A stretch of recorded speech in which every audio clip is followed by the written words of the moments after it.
ちょっと勢い余って前に出てこられたりすることもあります。そういう時は本当に危ないんで、そういうことのないようよろしくお願いいたします。今から全然撮影とか全然していただいて結構です。ネットの方にも上げていただいて大丈夫です。その場合はハッシュタグきつね日、きつねの日ですね。ハッシュタグきつねの日って書いて、上げていただけるととても助かりますんでよろしくお願いします。では皆さん準備はよろしいでしょうか。はい、ありがとうございます。さあこれから、約10分間のショーを始めさせていただきます。よろしくお願いします。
めちゃ緊張したあり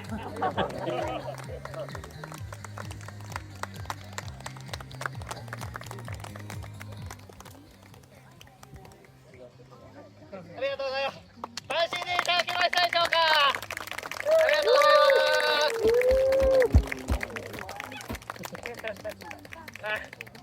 います。私は一応奈良を中心に近畿各地全国でいろんな場所でこうやってパフォーマンスさせていただいてます。直近ではまた8月の3日かなにそこの富尾中学校であるお祭りで、今回ショーさせてもらうことになりました。ありがとうございます。はい、ぜひまた時間がある際は見に来ていただいて天白手記を見ていただけるととても励みになりますんで、どうぞよろしくお願いいたします。またね、呼んでいただいたらまたこの追い分けパックでもショーさせていただこうと思うんで、ぜひともお声かけください。はい。です。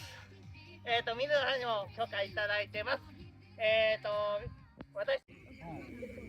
ビビりながら触るとやっぱり。